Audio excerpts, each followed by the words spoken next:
다니엘 6장 10절 말씀만 한 번 더 합독하도록 하겠습니다. 다니엘 6장 10절 말씀입니다. 우리 같이 큰 목소리로 합독합시다. 시작. 다니엘이 이 조서에 왕의 도장이 찍힌 것을 알고도 자기 집에 돌아가서는 윗방에 올라가 예루살렘을 향한 창문을 열고 전에 하던 대로 하루 3번씩 무릎을 꿇고 기도하며 그의 하나님께 감사하였더라. 아멘. 9장의 말씀들을 들여다보시면요, 이 9장에서 예레미야가 한 말씀들을 통해 다니엘은 뭔가를 깨달아요. 아, 하나님이 70년이라는 시간을 준비하셨고 이 시간 후에 회복시키기를 원하시는구나. 근데 그것만 이해하는 게 아니라 다니엘은 하나를 더 이해하는 게 에스겔 36장 36절 37절을 볼게요. 너희 사방에 남은 이방 사람이 나 여호와가 무너진 곳을 건축하며 황폐한 자리에 심은 줄을 알리라. 나 여호와가 말하였으니 이루리라.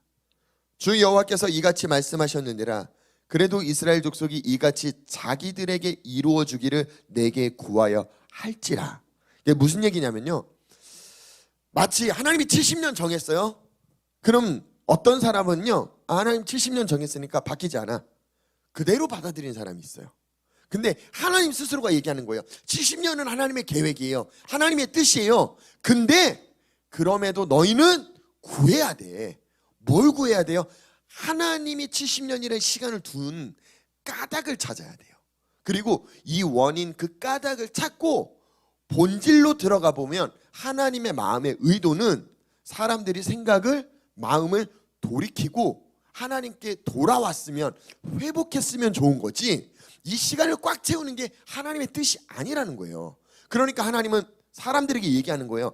너희는 내게 구해, 찾아, 두드려. 그럼 내가 만나 줄 거야. 하나님의 약속의 말씀을 다니엘은 이해했던 것 같아요. 9장 4절 한번 봅시다.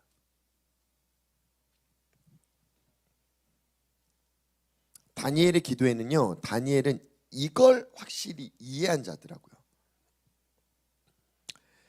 9장 4절. 내 하나님 여호와께 기도하며 자복하여 이르기를 크시고 두려워할 주 하나님, 주를 사랑하고 주의 계명을 지키는 자를 위하여 뭐래요? 언약을 지키신대요. 이게 무슨 뜻이냐면요, 예전에도 설명드렸을 거예요. 하나님은 아브라함과 무조건적인 언약을 이루셨다고요. 아브라함 거기 있고 하나님 여기 있고 하나님이 말씀하셨고 이 약속을 내가 지킬 거야 하고 하나님은 언약을 맺으셨어요. 이걸 무조건적인 언약이라고 표현한다면요, 그 다음 모세랑 맺는 언약은 조건부예요. 내 말을 듣고 지켜서 행하면, 듣고 지켜서 행하지 아니하면. 그래서 여기는 이 사람이 어떻게 행동하냐에 따라, 뭘 선택하냐에 따라 이 언약이 이루어지기도 하고 깨지기도 해요. 하나님 나라는 이 두 기둥 위에 하나님 나라를 세우셨어요. 잘 보세요. 이스라엘 역사 안에서 수없이 이 기둥은 무너졌어요. 수없이 하나님의 말씀을 외면하고 하나님을 멀리 떠나다 보니까 이 기둥이 파기됐다고요.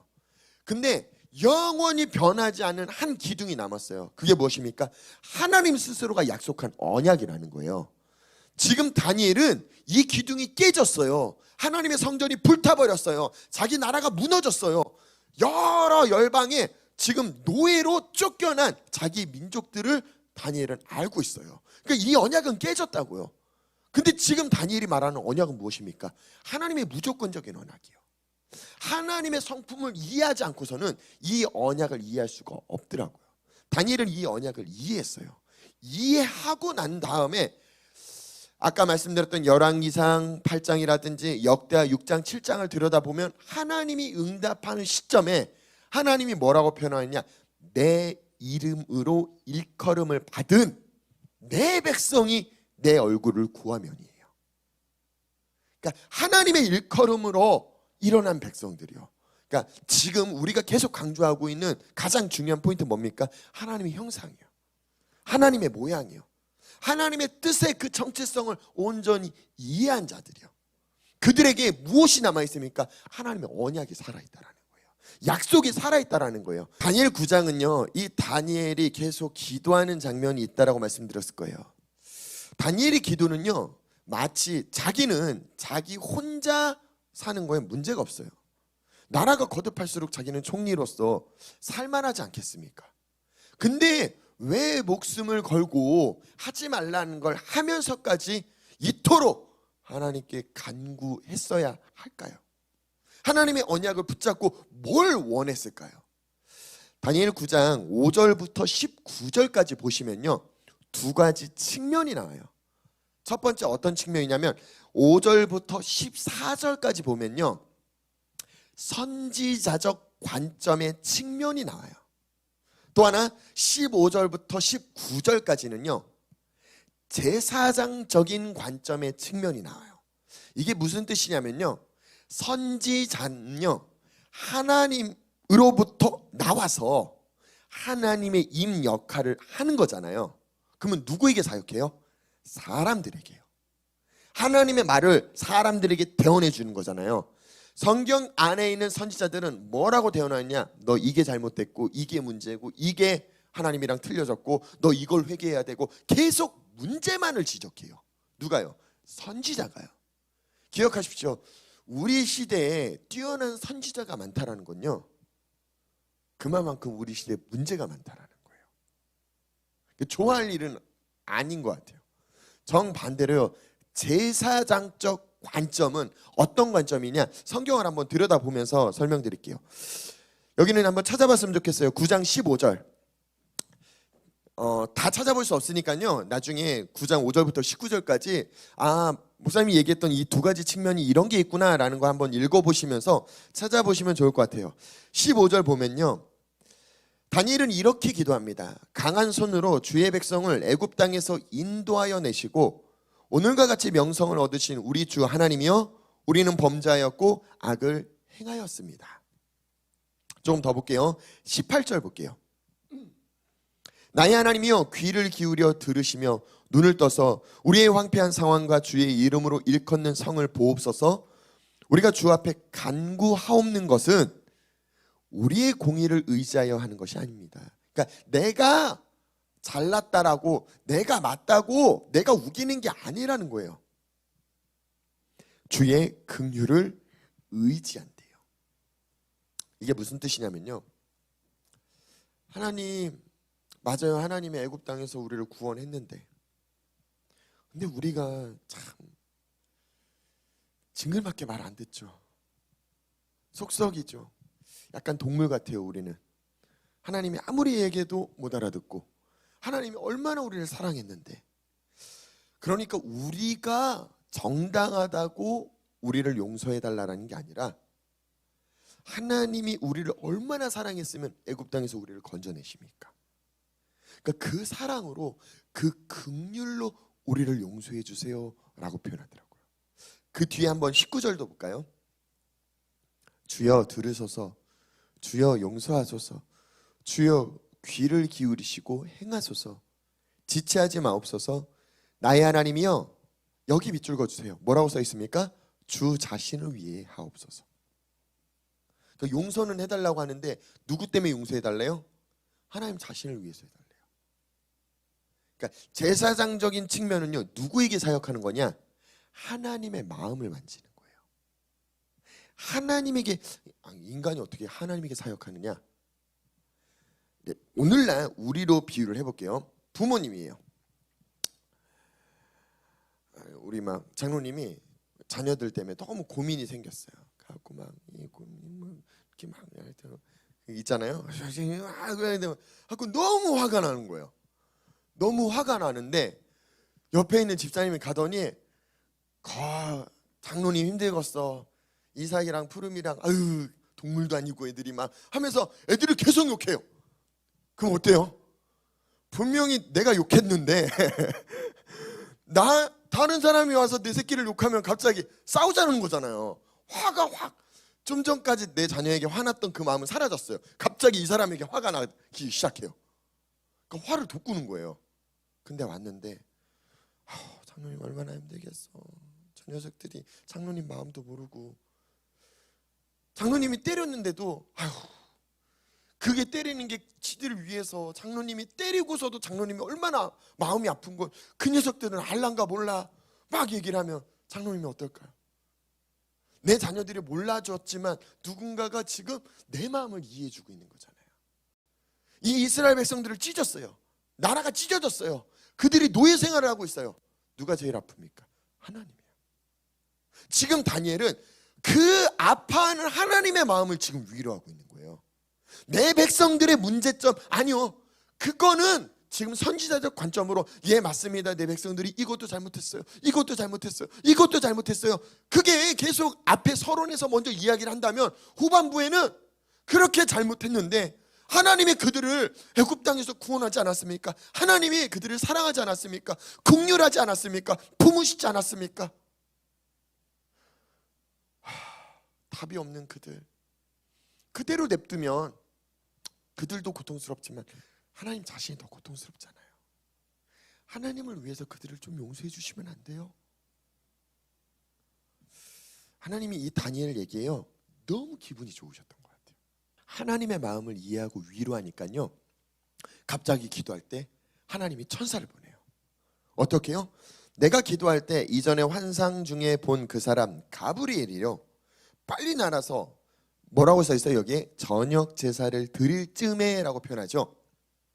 그러니까 하루 3번 기도했기 때문에 3번째 기도할 때 확 날아왔다가 아니라 내가 기도할 때, 그러니까 작정하고 계속 무언가 지금 선지자적 관점으로도 회개를 하고 제사적 관점으로도 하나님의 마음을, 하나님 자신을 위해서 계속 중보하고 기도한 게 몇 년이요? 65년도 더 넘게 지금 한평생을 그렇게 다니엘은 살아왔다고요. 그 기도에 하나님이 흡족했나 봐요. 천사를 빨리 보내시더니 이런 표현을 써요. 23절 볼게요. 내가 기도를 시작할 쯤에 명령이 내렸는데 이자 내게 알게 하겠대요. 너는 크게 은총을 입은 자라 그런즉 너는 이 일을 생각하고 그 환상을 깨달을지니 라고요.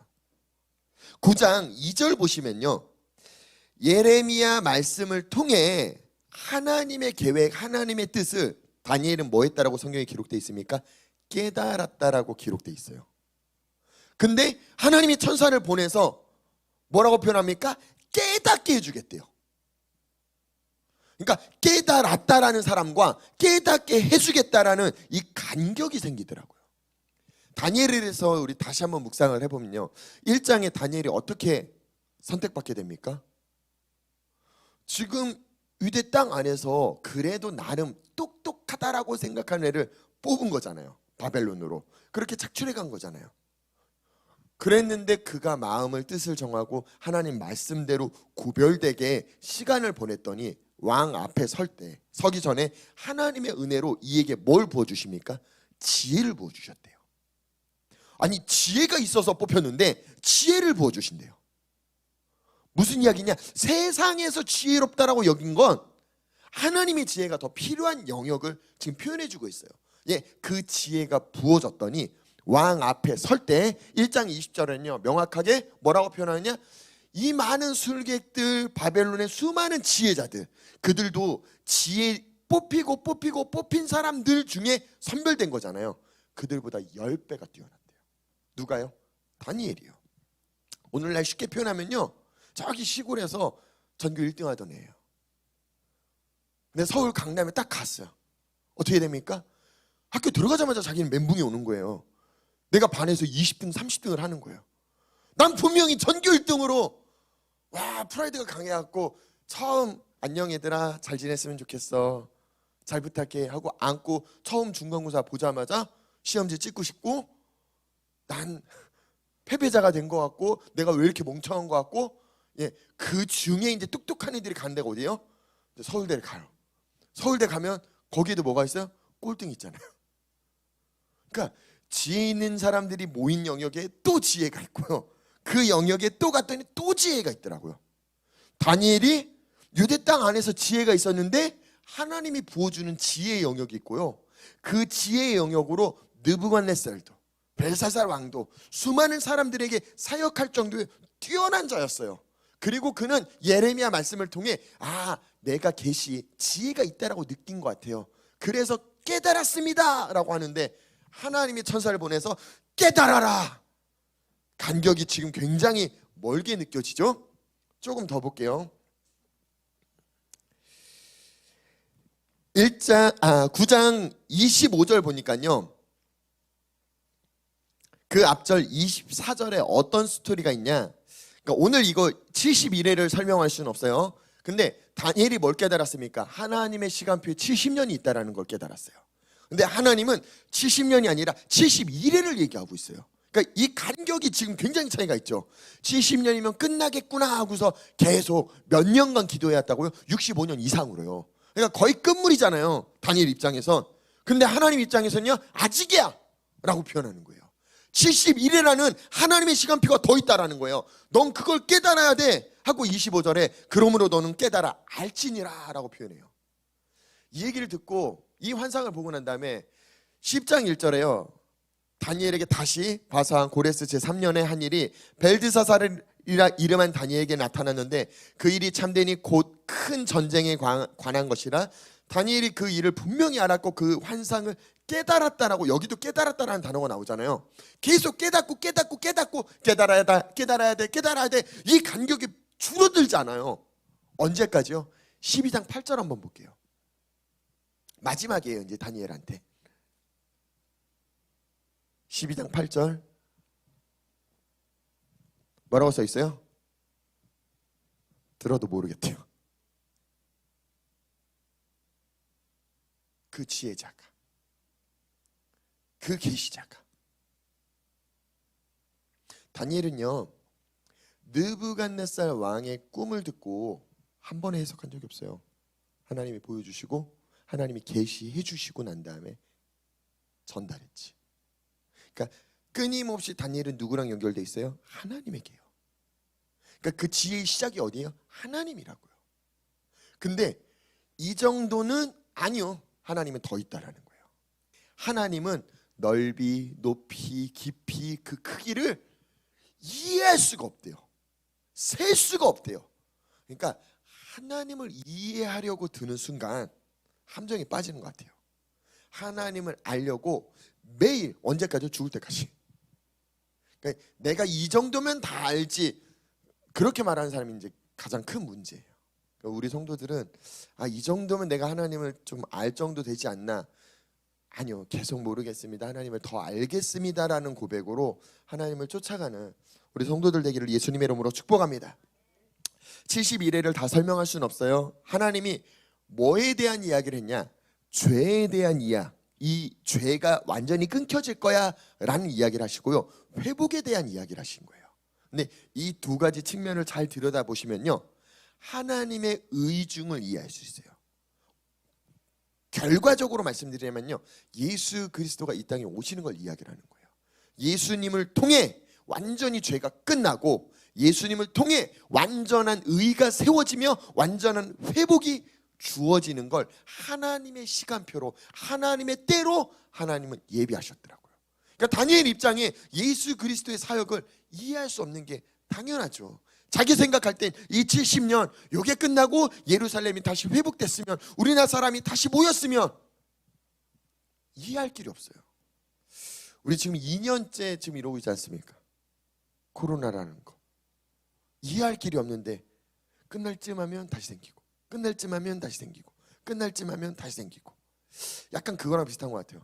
우리도 하나님에게 정렬되면 다시 틀어지고, 정렬되면 다시 틀어지고, 정렬되면 다시 틀어지고. 그러니까 여기서 뭔가 하나님이 우리에게 깨닫기를 원하는 어떤 무언가를 우리가 힌트로 찾아내지 못한다면 이 사이클은 끝나지 않아요. 하나님의 말씀의 근거로 우리가 이런 것들을 좀 찾아내는 귀한 시간들 되시기를 예수님의 이름으로 축복합니다. 신명기 28장 한번 보겠습니다.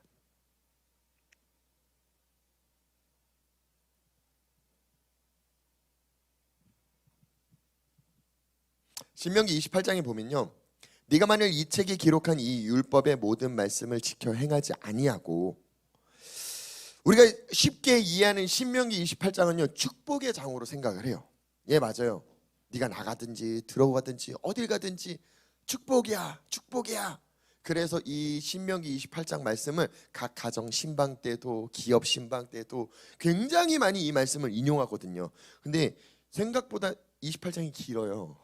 짧지가 않고. 그러니까 앞부분에서 사람들은 대부분 끝나더라고요. 근데 하나님이 이렇게 축복을 하고 이 축복이 언제 주어지는지 하나님 뜻에 말씀 안에 온전히 거했을 때 이 축복이 주어지더라고요. 58절에는 뭐라고 표현합니까? 네가 만일 이 책에 기록한 율법의 모든 말씀을 지켜 행하지 아니하면 네 하나님 여호와라는 영화롭고 두려운 이름을 경외하지 않는다면 여호와께서 내 재앙과 내 자손의 재앙을 극렬하게 하시리니 그 재앙이 크고 오래고 그 질병이 중하고 오래일 것이라. 잘 보세요. 여호와께서 내가 두려워하던 애굽의 모든 질병을 내게로 가져다가 내 몸에 들러붙게 하실 것이며 61절 또 이 율법책에 기록하지 아니한 모든 질병과 모든 재앙을 내가 멸망하기까지 여호와께서 내리실 것이야. 그러니까 문자 그대로 보시면서 두려워하지 않았으면 좋겠어요. 막 애굽의 모든 질병을 갖다 들러붙게 할 거야. 널 죽여버릴 거야. 이렇게 들으면은 되게 무섭잖아요. 그러니까 왜 이런 말, 이런 표현들이 나왔는지 말의 의도, 그 의중을 좀 이해하셨으면 좋겠어요. 단서를 붙였잖아요. 이 말씀을 지켜서 행하지 아니하면요. 그러니까 이 말 뜻은 무슨 이야기냐면요. 하나님이 시작부터 사람과 함께 하셨잖아요. 하나님의 형상, 하나님의 모양대로 이 피조물은요, 이 형상은요, 하나님과 함께 할 때만 온전할 수 있더라고요. 근데 하나님과 틀어지는 순간 뭐 하느냐? 세상이 이를 삼키려고 달려들기 시작하더라고요. 하나님이 알까요, 모를까요? 아신다라는 거예요. 누가 얘에게 달라들지 안다라는 거예요. 내가 하나님과 분리됐을 때 어느 누구가 나를 도둑질하고 죽이고 삼키려는지 하나님은 눈 뜨고 다 보고 계세요. 다 보고 있는데 내가 하나님을 거절했어요. 말하지 말라고, 간섭하지 말라고, 신경 쓰지 말라고, 날 좀 내버려 두라고. 그러니까 내가 선택했기 때문에 하나님이 지금 가까이 못 오고 있는 거예요. 말도 못 해주고 있어요. 도둑질 당하는 거 봤어요?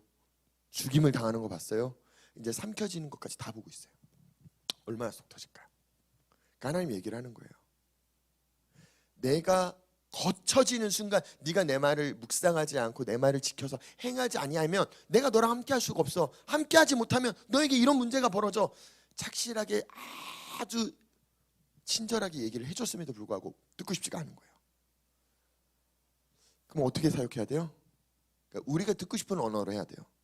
안 하면 죽여버린다. 하나님 그러니까 야, 이방 나라를 통해서 널 죽일 거야. 애굽 땅에 있는 모든 질병을 다 들러붙게 할 거야. 그러니까 꼭 우리가 하나님을 그렇게 만든 거예요. 그런 언어를 하나님이 쓰게끔. 왜냐? 그래야 내가 알아들으니까. 하나님이 그렇게 하고 싶은 게 아니라 내가 알아들을 수 있는 언어로 하나님이 표현해 줄 뿐이지 하나님 마음은 그 마음이 아니라는 거예요. 하나님은 철저하게 어떤 마음이에요? 내가 생각을 깨닫고 하나님에게 정렬되고 하나님 말씀을 묵상했으면 좋겠다고요. 왜요? 천사가 다니엘에게 방문하자마자 첫 번째 말이 무엇입니까? 은총을 입은 자래요. 다니엘아, 너는 은총을 입은 자야. 그런즉 너는 깨달아야 된대요. 그러니까 이 단어를 잘 조합해서 생각을 해보세요. 다니엘아라고 천사가 불렀잖아요. 65년 만에 다니엘은 처음 자기 이름을 불러주는 사람을 만난 거예요. 다니엘의 이름이 뭐였어요? 벨드사살이요. 바벨론에 가서 지금 페르시아로 바뀔 때부터 자기는 계속 주변 사람들은 뭐라고 불러요? 벨드사살아, 벨드사살아, 벨드사살아. 새 친구가 있지 않습니까? 예, 새 친구는 지방으로 관리자로 떠났잖아요. 그러니까 자기에게 다니엘이라는 이름을 부르줄 사람이 없는 거예요. 마치 교회에 왔을 때는 집사님 하나님 말씀을 기도했어, 뭐 했어 얘기를 해주는데 세상에 가면요 나한테 그런 얘기 해줄 사람이 없잖아요. 그러니까 내가 기도 안 해도 내가 정신 똑바로 안 차리면은 무너지는 거예요. 계속 나 스스로가. 근데 그 마음을, 그 정신을, 그 정체성을 지켜오던 다니엘에게 하나님이 그래 맞아 너 다니엘이야 라고 첫 번째 얘기해주고 그 다니엘은 곧 넌 은총을 입은 자야 라고 설명을 해줘요. 근데 은총을 입은 자는 이걸 깨달아야 돼. 라고 하고 하나님이 말씀해 주고 계신 거예요. 이 시즌 우리에게 하나님이 우리에게 주고자 하는 정체성은, 하나님이 우리에게 주고자 하는 이름은요, 하나님이라는 거예요. 하나님 자신을 우리에게 주고 싶으시대요. 하나님의 형상을 우리에게 주고 싶으시대요. 근데 우리는 자꾸 우리 이름대로 살아가려고 그래요. 우초이로 살아가려고 그래요. 하나님으로 살아가는 게 아니라 우초이로 살고 싶다고요. 김대경으로 살고 싶다고요. 왜요? 내 이름으로 내가 세상에 그 이름을 지어서 그렇게 살아가니까요. 근데 하나님으로 살아간다는 건 도대체 뭘까요? 내가 죽어지는 거더라고요. 그러니까 하나님이 이 율법책에 없는 질병을 보내신대요. 언제까지요? 널 반드시 죽일 때까지요. 내가 생각한 세상으로부터 부여받은 그 속성이 완전히 죽어질 때까지요. 그게 죽어지고 이제 뭐가 살아나야 돼요? 하나님의 속성이요. 그걸 신약 성경엔 아주 젠틀하게 너 거듭나야 돼. 예수님은 되게 젠틀하게 얘기하죠. 니고데모야, 너는 거듭나야 돼. 근데 이렇게 말하면 못 알아듣잖아요. 무슨 얘기인지 막 이렇게 디테일하게 설명을 해줘야지. 설명을 해줘도 듣고 싶지 않아요. 아직 내가 하고 싶은 거, 내가 원하는 게 더 많이 살아있기 때문에요. 그러니까 우린 이 여정을 걷는 것 같아요. 이 땅에서 삶이라는 시간이 주어졌고 그 삶에서 계속 발견하게 하시더라고요. 다니엘은 끝까지 뭔 말인지 모르겠대요. 그 뛰어난 사람도. 근데 우리는 다니엘보다 더 큰 축복을 받은 것 같아요. 무엇이냐? 다니엘은 예수 그리스도를 볼 수가 없었어요. 우리는 다니엘의 삶을 볼 수 있었고 예수 그리스도의 사역을 볼 수 있었고, 오늘날 우리에게 주어진 베네핏은 다니엘과 비교할 수 없는 지혜와 계시 그 터 위에서 우리가 원하기만 하면 언제든 이해할 수 있는 은혜가 우리에게 주어졌다고요. 이 은혜를 좀 누리시지 않겠습니까? 우리가 20일이라는 작정은요, 그냥 시간을 보내시는 게 아니라 다니엘도 끊임없이 기도한 게 있잖아요.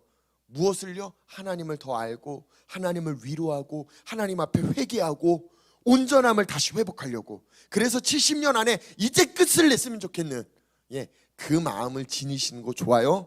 근데 우리는 이 시즌 하나님의 형상으로 완전히 회복되는 걸 그려내셨으면 좋겠어요. 그래야 하나님이 우리를 통해 하나님이 하고자 하는 일들을 이뤄낼 수 있기 때문입니다. 우리 시간 같이 기도합시다. 다니엘 9장 22절에는요, 그 천사가 다니엘아, 내가 이제 내게 지혜와 총명을 주려고 왔대요. 지혜도 받았어요. 총명도 받았어요. 근데 지혜에서 그 또 지혜의 영역을 부어주길 원하더라고요. 총명에서 또 총명의 영역을 부어주길 원하더라고요. 우리에게도 하나님의 형상 모양대로 하나님의 은혜에 있었어요. 믿음의 영역에 있었어요. 근데 이 시즌은 하나님이 그 영역이 아닌 그 이상의 믿음을 지니길 원한대요. 그 이상의 지혜와 총명으로 깨달아 알길 원한대요. 하나님의 형상, 하나님의 모양, 하나님의 삶이 우리에게 주어졌다라는 거. 오늘 우리가 같이 이렇게 기도하셨으면 좋겠어요. 다니엘이 하나님에게 사역하듯이 한없는 변함없는 하나님의 은혜를 우린 맛보았어요. 기억하고 있어요. 그럼에도 불구하고 온전하지 못한 거 하나님 용서하옵소서. 그러나 하나님 자신을 위해서 나를 온전할 수 있도록 이끄시옵소서. 세우시옵소서. 다시 뿌리를 예수 그리스도에게 박을 수 있도록 하나님 자신을 위해서 하나님 내게 자비와 긍휼을 다시 한번 부어달라고 우리 같이 주여 한번 외치며 합심해서 동성으로 기도하며 나갑시다. 주여!